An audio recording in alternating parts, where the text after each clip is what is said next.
오늘 본문을 통하여서 함께 나눌 말씀의 제목은 새 일을 행하시는 하나님입니다. 새 일을 행하시는 하나님. 오늘 우리가 함께 읽은 본문에 해당하는 이사야서는 크게 세 부분으로 나누어 볼 수 있는데요. 첫 번째 부분은 1장에서 39장까지로 예수님께서 이 땅에 오시기 전 약 700년 전에 남유다에서 이야기되었던 이야기들, 또 그에 대한 이야기를 이야기하고 있고, 또 두 번째 부분은 40장부터 50장까지로 여기에는 남유다가 바벨론에게 멸망을 당하고 또 유다 백성들이 바벨론의 포로로 붙잡혀간 것을 전제로 해서 말씀하고 있는 장면들이 나옵니다. 그리고 마지막 세 번째로는 56장서부터 66장까지로 바벨론의 포로로 붙잡혀갔던 포로들이 다시금 예루살렘으로 귀환한 후에 있을 일들에 대해서 말씀하고 있는 책이 바로 이사야서입니다. 특별히 오늘 본문이 속한 43장은 하나님께서 바벨론의 포로로 붙잡혀간 이스라엘 백성들의 마음을 위로하기 위하여 주신 말씀인데요. 그 주된 요지는 이렇습니다. 비록 이스라엘 백성들이 바벨론의 포로로 붙잡혀가긴 했지만 하나님께서 반드시 그들의 고향 땅으로 다시 돌아가게 해주실 것이며 그들에게 새로운 삶을 허락해 주실 것이라는 메시지입니다. 즉 바벨론에 포로된 이스라엘 백성들에게 하나님의 구원의 계획을 선포하고 있는 말씀이라는 것이지요. 특별히 이사야는 이스라엘 백성들에게 하나님께서 구원을 행하실 것이라는 말씀을 구체적으로 전하기 전에 그렇게 말씀하시는 하나님이 어떠한 분이신지, 그 약속을 하시는 분이 어떠한 하나님이신지를 설명하고 있는데요. 그것은 오늘 말씀 전체와 연관되어지는데, 즉 그 하나님은 이스라엘 민족의 출애굽을 행하신 분이시라는 것입니다. 이전에 이스라엘 역사 속에서 보면 이스라엘을 애굽에서 구출해내신 분이 하나님이시라는 것이지요. 본문 16절 말씀입니다. 나 여호와가 이같이 말하노라. 바다 가운데의 길을 큰 물 가운데에 지름길을 내고 병거와 말과 군대의 용사를 이끌어내어 그들이 일시에 엎드려져 일어나지 못하고 소멸하기를 꺼져가는 등불 같게 하였느니라. 이사야가 오늘 본문에서 간단하게 두 구절로 묘사한 홍해 사건에 대한 이야기는 우리가 잘 알고 있듯이 출애굽기에 자세하게 나와 있는 이야기입니다. 이스라엘 백성들의 신앙은 기본적으로 이러한 출애굽 사건으로부터 시작되어지는데요. 많은 사람들은 홍해가 정말 갈라질 수 있는 것이냐, 혹은 그것이 정말 역사적으로 사실이냐 아니냐로 논란을 벌입니다만 그것은 무의미한 질문일 수 있습니다. 그것보다는 이스라엘 백성들이 이집트 군대의 추격을 벗어났다라는 사실이, 그리고 그것을 가능하게 하신 분이 바로 하나님이라는 사실이 출애굽 사건에 있어서 훨씬 더 중요하다라는 것이지요. 그러한 이적보다도 더 중요한 것은 그 일을 행하신 분이 누구시냐 하는 것이 중요하다라는 것입니다. 이러한 점에서 겉으로 드러나는 내용보다는 성경의 기자들이 실제로 무엇을 이야기하고 있는지 정확히 아는 것이 우리에게는 중요합니다. 그것을 오늘 본문에서 이사야는 이렇게 언급하고 있는데요. 하나님은 이집트 군대를 소멸하기를 꺼져가는 등불 같게 하신 분이라고 이야기하고 있다라는 것이죠.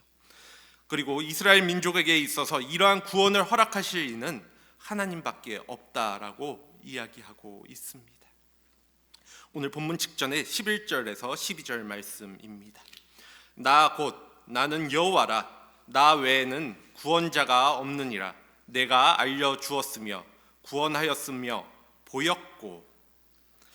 이렇게 이전에 이스라엘 역사 속에서 큰 구원을 행하신 바로 그 하나님께서 이제 출애굽 이후 700년이 흐른 상황 속에서 바벨론의 포로 생활을 하는 이스라엘 백성들을 향하여 이사야를 통해서 이렇게 말씀을 하시고 계시는 것이죠. 본문 19절 말씀입니다. 보아라, 내가 이제 새 일을 시작하였다. 보아라, 내가 이제 새 일을 시작하였다. 이사야는 그 상황에서 하나님이 일으키실 새로운 일을 예언하고 있는 것인데요. 기원전 13세기에 일어났던 출애굽이 이전에 하나님이 하신 일이라고 한다면 이제 기원전 6세기에 일어나야 할 포로 귀환, 즉 바벨론으로부터 해방되어 이스라엘 땅으로 백성들이 돌아오는 일은 하나님이 하실 새로운 구원의 일이었습니다. 그것이 곧 하나님이 행하실 새 일이었다라는 것이지요. 그런데 오늘 본문을 자세히 보면 논리적으로 모순되게 보이는 부분이 나옵니다. 왜냐하면 이사야는 앞에서는 오늘 본문 앞절을 보면 하나님이 출애굽에서 행하신 놀라운 일들을 상기시키셨으면서도 이후에 18절에서는 그것을 생각하지 말라라고 이야기하고 있기 때문이죠. 18절 말씀인데요.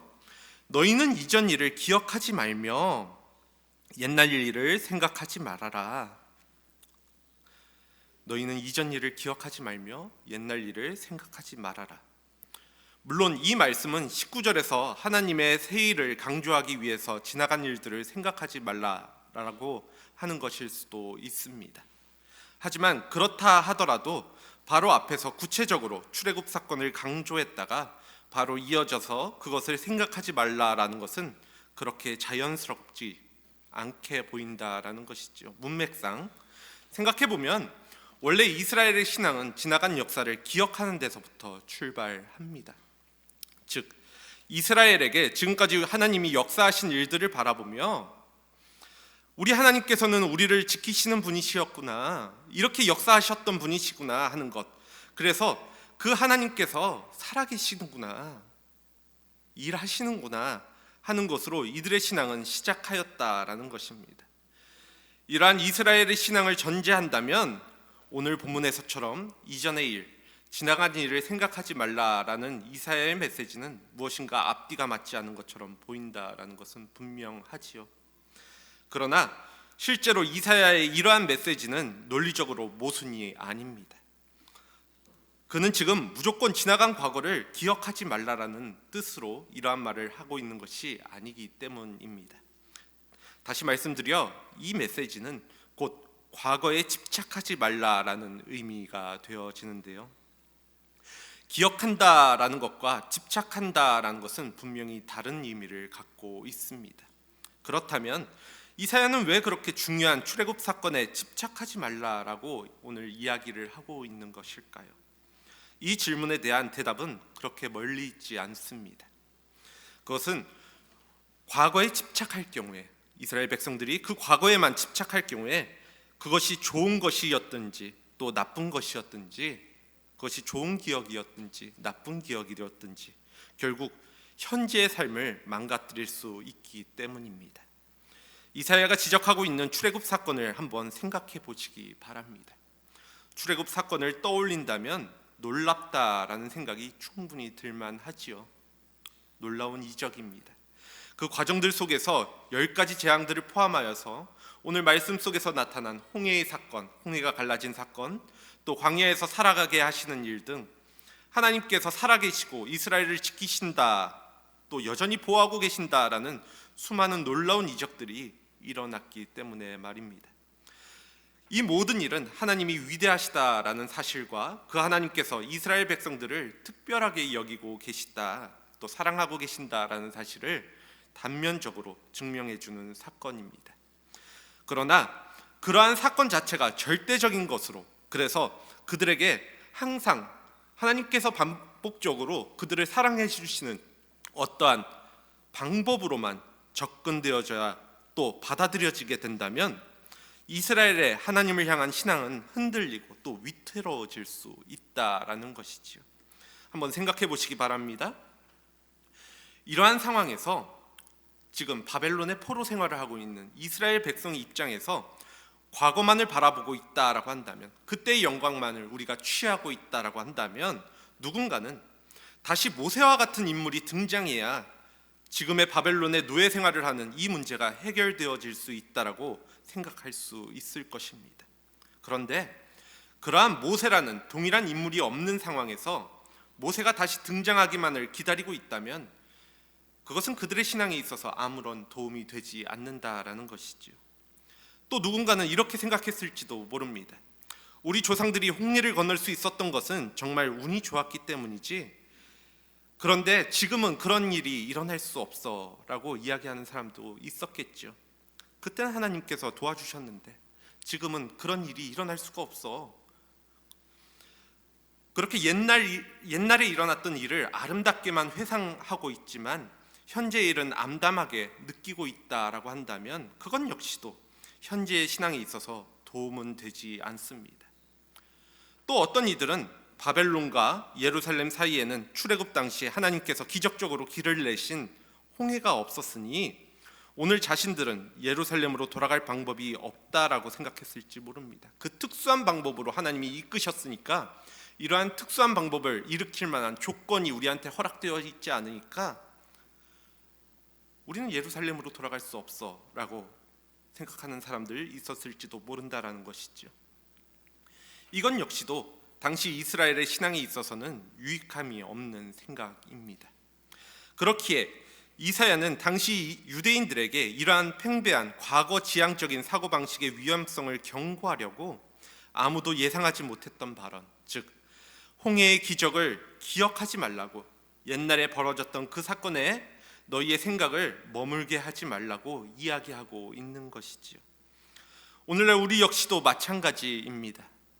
과거에 하나님이 나에게 행하신 놀라운 일들을 기억함으로 그 하나님이 지금도 나와 함께 하시고 역사하실 것이라는 믿음 가운데 살아가고 있다라면 우리에게 더할 나위 없이 좋겠지만, 그때와 지금은 이렇게 상황이 다르니 하나님이 어떻게 역사하시겠어? 지금 이 상황 속에서도 하나님이 일하실 수 있을까라고 생각하고 하나님의 일하심을 내 스스로 막는 일들이 일어날 수 있다라는 것입니다. 또 어떤 분들은 과거에 하나님이 행하셨던 그 영광스러운 모습에 도취되어서 그 시절만 잠겨 살아가는 사람들도 있죠. 그러한 사람들은 현실에서 하나님은 안중에도 없고 지금 일하시는 하나님에서는 안중에 없고 그분의 일하심을 구하기보다는, 지금 현실에서 일하심을 구하기보다는 그때가 좋았는데, 그때 하나님이 역사하셨는데 그때로 돌아가면 좋겠는데 하고 과거만 돌아보며 살아가는 모습을 보인다라는 것입니다. 하나님이 보여주신 수많은 일들을 되돌아보며 지금은 그때와 상황이 다르다며 믿음을 내려놓고 살아가는 삶이나, 과거에만 빠져 지금 그러한 일들을 당장 안 보여주시는 하나님을 원망하는 삶, 그 모든 것 역시 현재의 하나님을 향한 신앙에 있어서 유익을 주지는 못한다라는 것이 분명하다라는 것입니다. 그래서 이사야는 이스라엘 백성들에게 과거의 영광에 너무 얽매여 있지 말라고 오늘 이러한 이야기를 하고 있는 것이죠. 이렇게 과거에 집착하지 말라는 이사야의 메시지는 그것이 이스라엘 사람들의 삶과 신앙을 무너뜨린다라는 사실만을 염려하고 있는 것은 또 아닌데요. 그것도 물론 이야기하고 있지만 또 한 가지, 그러한 신앙과 삶이 무너질 수 있다라는 것은 결과이지 원인은 아니라는 것입니다. 그렇기에 이사야가 정말 중요하게 생각하는 것은 곧 우리의 과거가, 우리가 과거에 하나님이 행하신 일에 사로잡힌다면, 그것에만 얽매여 있다면 결국 새로이 일하시는, 오늘 나에게 일하여 주시는 하나님을 경험할 수 없다라는 사실 때문입니다. 다시 19절 전반부 말씀을 함께 보시기 바랍니다. 19절 전반부 말씀입니다. 보라, 내가 새 일을 행하리니 이제 나타낼 것이라. 이사야가 오늘 말씀 속에서 전하고자 하는 핵심이 바로 여기에 있습니다.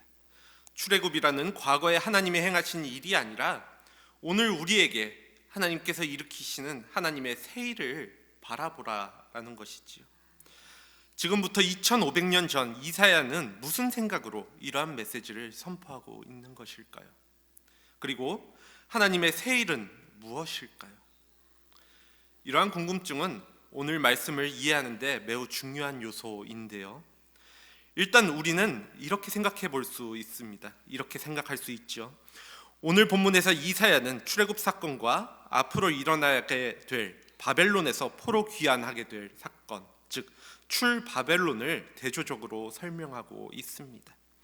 이러한 관점에서 오늘 본문은 하나님께서 출애굽 당시에는 바다가 갈라져서 새로운 길이 열리게 하셨는데 앞으로는 사막과 광야에 새로운 길이 열리게 될 것이라고 이야기하고 있지요. 그 사막과 광야에 물주기를 내어 주실 것이라고 이야기합니다. 20절 말씀입니다. 장차 들짐승 곧 승냥이와 타조도 나를 존경할 것은 내가 광야의 물을 사막의 강들을 내어 내 백성 내가 택한 자들에게 마시게 할 것임이니라. 물론 출애굽 당시에 홍해가 갈라졌던 일은 아주 큰 사건이고 또 이 일은 이후 이스라엘 백성들이 하나님께서 자신들을 구원하셨다라는 놀라운 증거가 되게 하였습니다. 그런데 사막과 광야의 길이 나고 물줄기가 흐르게 된다라는 것 역시도 엄청난 사건입니다. 어찌 보면 앞선 출애굽 사건보다 홍해가 갈라졌던 일보다 훨씬 더 놀라운 사건이죠. 길이 없는 곳에 길을 만드시고 물이 없는 곳에 강을 만드신다라는 것.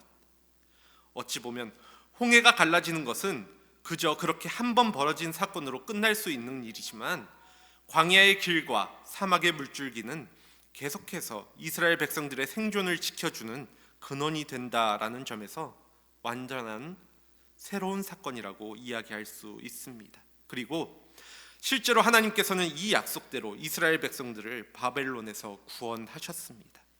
당시 성경에서 바사라고 기록되어져 있는 그 페르시아 제국에 의해서 당시 절대 강국이었던 바벨론이 무너졌고, 그래서 70년 동안 포로 생활하던 이스라엘 백성들이 해방을 맞이하게 된 것이지요. 그리고 바사의 고레스 왕은 칙령을 내려서 바벨론의 포로 생활을 하던 이스라엘들을 자유 가운데 그리던 조국으로 돌아갈 수 있게 만들었습니다. 그렇게 되기까지 하나님께서 주변국들을 움직여서 당시에 강대국이었던 바벨론을 무너뜨리고 또 이스라엘 백성들을 자기 땅으로 돌아올 수 있도록 만드신 것이라는 것입니다. 그러나 오늘 이 말씀이 예언의 말씀이라는 것을 생각해 본다라고 한다면, 앞으로 일어날 일에 대한 이야기라고 생각해 본다면, 그 당시 이스라엘 백성 중에서 오늘 이러한 이사야의 메시지를 듣고 이러한 예언을 듣고 그렇게 하나님께서 역사하실 거야, 맞아, 그 이야기가 맞지라고 동의하는 사람들은 그렇게 많지 않았을 것입니다. 왜냐하면 70년 동안의 바벨론의 포로 생활이 끝난다라는 사실은 그들에게 있어서 별로 실감나는 이야기가 아니었기 때문입니다. 그것은 실감이 나지 않을 뿐만 아니라 다른 한편으로는 두렵기도 한 일이었을 것인데요. 사람들은 자신에게 익숙한 것만 옳다고 생각하는 경향이 있기 때문에 새로운 것을 인정하기 싫어할 뿐만 아니라 아예 받아들여지지 않으려고 하는 경우들, 발 들여놓으려고 하지 않는 경우들을 많이 보기 때문입니다. 성경의 이야기를 냉정하게 한번 읽어볼 수 있기를 바랍니다. 출애굽 사건에서 이스라엘 백성들이 가나안 땅을 향한 열망이 아주 강했을 것이라고 생각했을지 모르겠지만 실제로 성경을 읽어보면 그렇지 않음을 확인하실 수 있을 것입니다. 출애굽기는 그 사실을 정확하게 이야기하고 있는데요. 이스라엘 백성들은 하나님이 놀라운 이적을 보여주셨음에도 불구하고 그때만 하나님을 찾았지. 그때만 하나님이 우리를 역사하셔서 구원해 주셨구나 라고 이야기했지, 광야 생활 그 40년 동안에 이집트로 다시 돌아가는 것이 더 좋겠다라고 매번 어려움이 있을 때마다 그 하나님 계시는 거 맞냐고 의심하며 항상 불평과 불만을 쏟아냈던 사람들이 바로 이스라엘 사람들이었습니다. 오죽했으면 하나님이 출애굽 당시에 20살 이상이었던 이스라엘 사람 중에서 2사람만을 제외하고 모두 광야에 그곳에서 그들의 삶을 그치게 했을까요? 바벨론에서의 포로 생활 역시도 이스라엘 백성들에게 매우 익숙했다라는 것이죠. 그러한 관점에서 보면 자신들의 고향 가나안보다 바벨론이 훨씬 더 살기 좋은 곳이었기 때문입니다. 자신들의 고국 이스라엘은 사막과 광야였지만 바벨론은 유프라테스 강과 티그리스 강을 중심으로 일찌감치 고대 문명을 완성한 나라였습니다. 훨씬 더 그리고 익숙한 나라였죠. 벌써 이들에게는 몇 세대가 걸친 70년이라고 하면 보통 그래도 3세대가 지나간 시점이었으니까 그들에게는 훨씬 더 익숙한 나라. 이러한 상황에서 사막과 광야인 가나안에 길이 나고 물이 흐른다라는 말을 누가 곧이곧대로 믿을 수 있고 또 그것에 즐거워할 수 있었을까요? 이렇게 하나님의 새로운 일이라는 것, 하나님이 행하시는 새로운 일이라는 것은 대부분 당시에는 받아들여지기 힘들다라는 특징이 있습니다. 19절 전반부 말씀은 바로 이러한 정황을 배경으로 하고 있지요. 보라, 내가 새 일을 행하리니 내가 이러한 일을 보여줄 것인데 이제 나타낼 것이라 너희가 그것을 알지 못하겠느냐? 너희가 그것을 알지 못하겠느냐?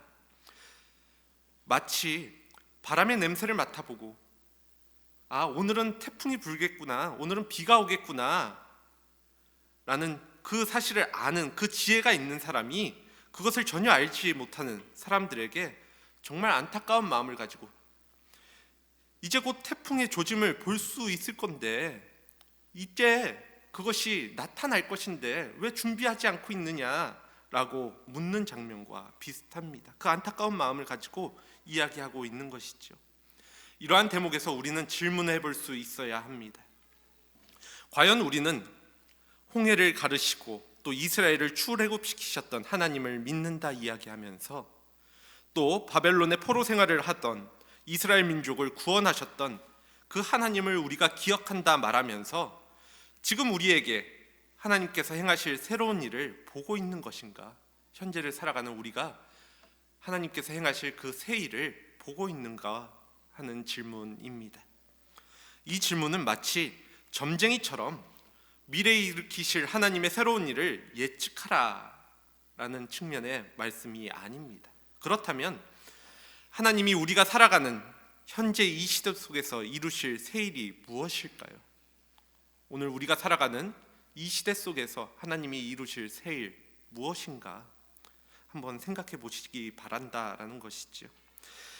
이스라엘에게 자유와 해방을 허락하셨던 하나님이 지금 우리에게 어떤 새 일을 행하실 것인지, 그 새 일이란 어떤 것일까? 어떤 이들은 이렇게 이야기할지도 모르겠습니다. 남북이 통일이 되는 것이 하나님이 이루실 새 일이다. 아니면 믿는 우리가 개인적으로 조금 더 풍요롭게 사는 것, 아무도 힘들게 살지 않고 좀 더 유복하게 살아가는 것, 풍요롭게 살아가는 것이 새 일일 것이다. 혹은 요즘 사회 이슈가 되어지는 여러 가지 정치적인 일들, 대통령에 대한 일들이 완만히 해결되어지는 것, 좋은 쪽으로 해결되어지는 것이, 나한테 유익하게 해결되어지는 것이 새 일, 하나님께서 일하시는 새 일이다. 나의 문제들이나 근심들이 해결되어지는 것이 새 일이다 라고 생각하시는 분들 계실 수 있다라는 것이죠. 그런데 무엇이 하나님이 일으키신다라는 그 새 일일까요? 정말 그런 것일까? 사실 앞서서 언급드린 수많은 일들, 우리가 해결했으면 좋겠다라는 일들, 하나님께서 일하셨으면 좋겠다라고 생각해지는 일들, 그것들이 해결되어지면 정말 좋을 것입니다. 한편으로는 기대하죠. 그런 것들을 나의 병이 낫고 또 내가 조금 더 부유하게 살아가고 또 여유 있게 살아가고 기쁨 가운데 살아가고, 혹은 내가 근심 가지고 있었던 우리 가정의 문제들이 해결되어지고 나라의 문제들이 해결되어지고, 그리고 그것이 지금 우리의 삶에 있어서 중요한 부분이기도 합니다. 그것을 무시할 수는 없습니다. 그리고 그러한 현실에서 문제들이 해결되어지면 우리는 분명 그래, 그 문제들 하나님께서 해결해 주셨지, 하나님이 일하셨지, 하나님이 나를 구원해 주셨지 라고 고백할 수도 있을 것이지요. 그런데 엄밀히 이야기해서 이러한 것들, 앞서서 이야기했던 그 모든 것들은 하나님이 행하시는 일은 될 수 있어도, 하나님이 역사하시는 일은 될 수 있어도 결코 하나님이 행하시는 새 일이라고 이야기할 수는 없습니다. 한번 우리의 과거를 한번 돌아보시기 바랍니다. 앞서서 언급드린 그 수많은 문제들은 우리가 10년 전에도 겪었던 문제들, 100년 전에도 겪었던 문제들이었고 또 고민들이었습니다. 그것이 해결되어지는 것이 분명 우리에게는 필요한 일일 수 있지만 하나님의 관점에서 보면 그것은 하나님이 우리를 구원하시는 새 일의 영역은 아니라는 것이죠. 그 문제를 해결해 주시는 것, 하나님이 우리를 이끌어 가시는 그 모습 속에서 하나님이 일하시는 것을 볼 수 있지만 새 일의 영역은 아니라는 것입니다. 그렇기에 우리는 하나님의 구원의 계획 속에서 이 시대 가운데 하나님이 하시는 새 일을 바라볼 수 있어야 합니다. 그리고 이 새 일은, 그 새 일은 1차적으로 이미 2000년 전에 하나님께서 예수님을 이 땅에 보내심으로 시작하였습니다. 이스라엘을 애굽에서 구원하시기 위해서, 또 바벨론에서 이스라엘 백성들을 구원하시기 위해서 일하셨던 하나님께서 우리를 구원하시기 위하여 그 아들을 보내심으로 새 일을 행하신 것이죠. 이것은 그 이전까지는 결코 존재하지 않았던, 이전까지는 생각해보지 못했던 하나님의 새로운 일하심, 새로운 방법이셨습니다. 그리고 이 일은 장차 예수 그리스도께서 다시 이 땅에 재림하실 때 완전해질 것입니다. 그때 주님을 믿는 자들은 온전히 구원하신다라는 것이지요. 오늘 말씀 속에서 하나님께서 광야의 길을 사막의 강을 내리라 말씀하셨습니다. 오늘 우리가 바라볼 때 길은 진리 되신 예수님이시고, 또 물은 예수님을 통하여 주시는 생명의 역사를 가리킵니다. 즉 오늘 말씀에서처럼 하나님께서는 광야와 같고 또 사막과 같은 이 땅에서 예수 그리스도를 보내셔서 복음이 전파되게 하심으로 우리가 그분을 바라볼 때 생명의 역사가 강같이 흐르게 하셨다라는 것입니다. 이렇게 하나님께서는 예수 그리스도로 말미암아 우리에게 하늘로 가는 밝은 길을 열어주시고 또 생수를 주시는 것이죠.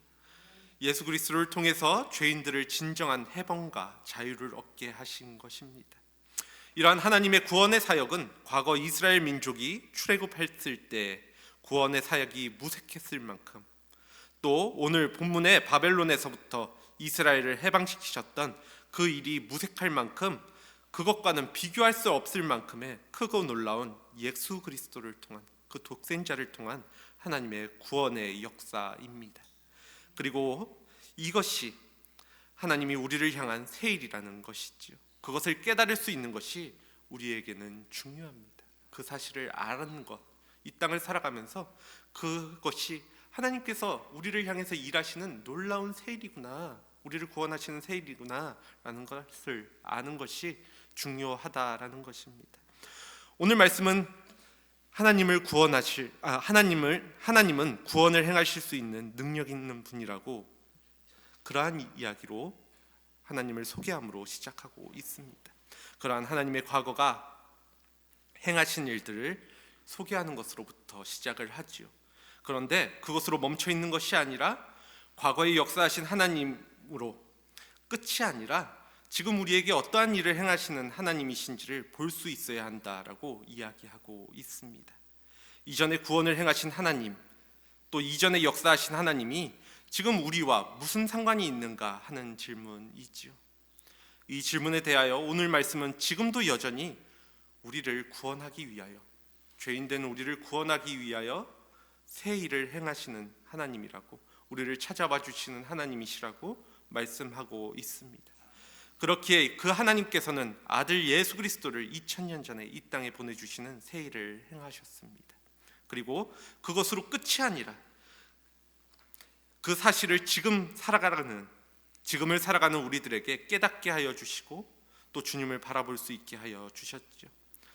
어떻게 보면 이 이야기가 죄인된 우리를 구원하시기 위해서 2000년 전에 예수 그리스도께서 오셨고 그 일들을 하나님이 계획하셨다라는 이 놀라운 이야기, 믿기 어려운 이야기일 수 있습니다. 실제로 많은 사람들이 그 사실을 믿을 수 없다라고 이미 이야기하고 있습니다. 세상 사는 사람들 많이 이야기하죠. 그거 어떻게 진짜야? 그냥 좋은 성인 중에 한 사람 아니었어? 착한 일 하는 사람, 착한 행동했던 성인 중에 한 사람 아니었어? 라고 이야기합니다. 마치 이스라엘 백성들이 바벨론 포로 생활을 하였을 때 생각했던 그것처럼, 정말 하나님이 그 일 이루신 거 맞아? 라고 이야기하는 것처럼 말입니다. 그런데 그 사실을 믿는 자들에게는 주님이 다시 오실 때 온전히 구원이 허락되어짐을 믿을 수 있기를 원합니다. 마지막으로 오늘 본문 마지막을 보면 하나님께서 이스라엘 백성들을 창조하신 그 목적에 대해서 설명하고 있는데요, 오늘 본문 21절 말씀입니다. 이 백성은 내가 나를 위하여 지었나니 나를 찬송하게 하려 함이니라. 이것은 하나님께서 새 일을 행하신 목적이기도 한데요. 이스라엘 백성을 바벨론으로부터 구원하신 것은 하나님을 찬송케 하기 위함이라고 말씀하고 있습니다. 이 말씀은 우리에게 구원을 허락하시기 위하여 새 일을 행하시는 하나님께서 우리에게 말씀하시고 계신 것이기도 합니다. 너희는 내가 나를 위하여 지었나니 나를 찬송하게 하기 위하여서라고 말이지요. 여기서 찬송한다라는 말은 잘 아시는 것처럼 경배한다, 또 예배한다라는 의미입니다. 이렇게 하나님의 위대한 구원의 역사를 경험하고 또 그것을 바라보는 사람들이 할 일은 감사와 찬송으로 하나님께 삶 가운데 영광을 돌리는, 또 그러함으로 살아가는 일입니다. 이는 곧 삶의 매 순간마다 기쁨과 감격이 넘쳐 하나님의 구원을 바라보고 기뻐할 수 있어야 한다라는 것입니다. 그렇기에 오늘 사순절 5번째 주일을 마주하며 우리에게 새 일을 행하신 그 하나님을 바라볼 수 있기를 원합니다. 하나님께서는 우리를 구원하시기 위하여 이 땅에 예수님을 보내주셨습니다. 그렇게 하나님께서는 예수님을 보내주시어 광야와 같은 인생에 하나님을 향해 가는 그 길을 밝히 보여주시고 또 사막과 같은 이 땅에 진정한 생명의 강을 흐르게 하여 주셨습니다. 그렇게 우리를 향한 구원을 직접 보여주신 것이죠. 이러한 하나님의 나를 향한 구원의 계획을 바라보며 우리를 지으신 그 목적처럼 한 주간도 삶 가운데서 주님을 찬양하고 또 승리할 수 있는 한사랑교회 공동체 모두가 되어지기를 간절히 소원합니다. 이 시간 함께 기도하도록 하겠습니다.